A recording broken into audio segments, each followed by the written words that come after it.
Olá, hoje vamos dar início à nossa aula sobre a equação de Peng-Robinson. Sou Helenira Gonçalves e o meu grupo é composto por Ana Clara Barbosa e Valéria Dias Matos. E vamos estar falando um pouquinho sobre a equação de Peng-Robinson, né? Somos estudantes do curso de Licenciatura em Química, cursando a disciplina de Físico-Química 1.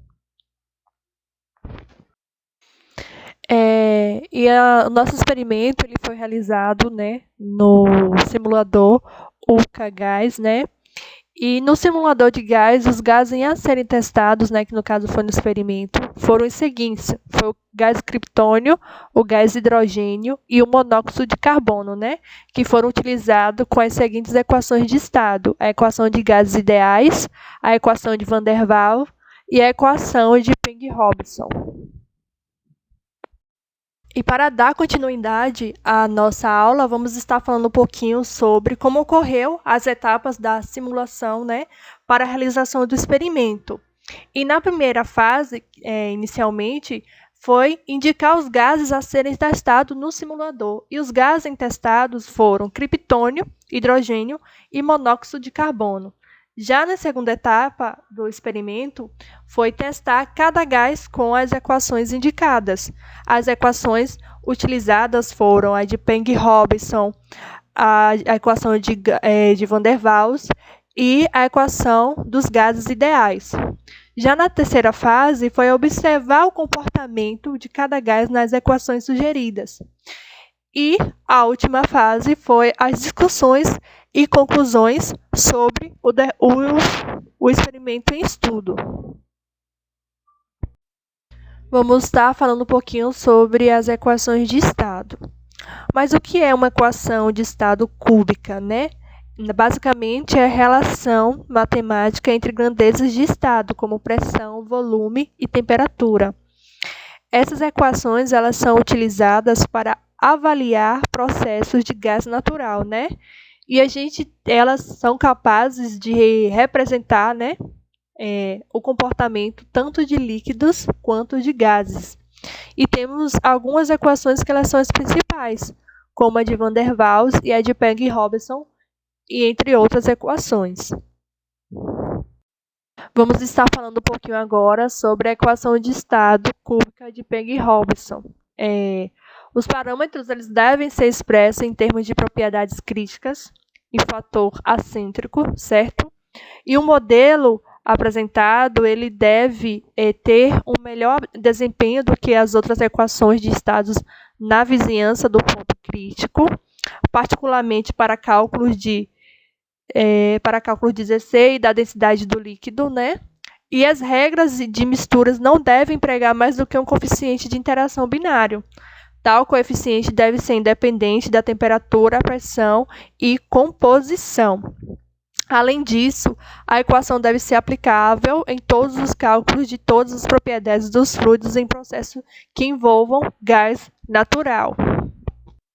E aqui a gente tem a demonstração, né, da equação de Peng-Robinson e como ela ocorre,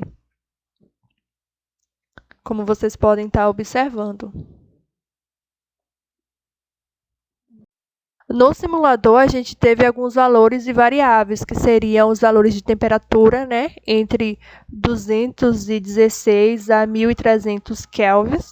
A gente também teve a pressão entre 0 a 500 atm, e as variáveis foram a pressão, volume e temperatura. Vamos falar agora sobre as observações, né, da equação de Peng-Robinson.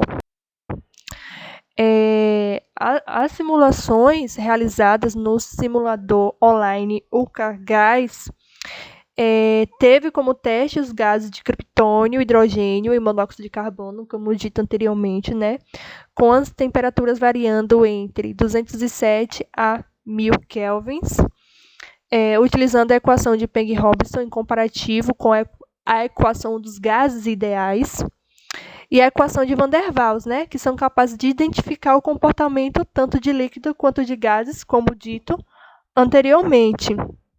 E as observações que foram feitas consideravam a temperatura, a pressão e composição do gás, né?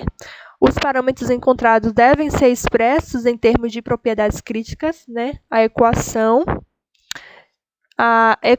demonstra melhor desempenho em relação para cálculos de ZC e da densidade do líquido, né? A equação elas devem ser aplicadas em todos os cálculos de todas as propriedades dos fluidos em processos que envolvam gás natural. Dessa forma, a equação não se aplica para todos os 3 gases indicados no roteiro. A equação de Pegg-Robson não foi aplicável para o estudo do gás hidrogênio, porém teve ótimo desempenho para explicar o comportamento do monóxido de carbono. Em comparativo com a equação de Van der Waals, foi entendido que esta é a melhor, né, para o estudo do comportamento termodinâmico, pois apresenta êxito nos resultados dos dados de pressão, volume e temperatura. Porém, a desvantagem da equação de Van der Waals é que ela não representa com precisão a curva de saturação e volume dos líquidos. Já a equação de Pegg-Robson, como já mencionado, é favorável para cálculos em condições supercríticas e são mais precisas para substâncias apolares e hidrocarbonetos em cadeia carbônica pequena, menor do que 7 átomos de carbono. Dessa forma, foi apropriado, né, para o estudo do monóxido de carbono, por se tratar de uma substância apolar.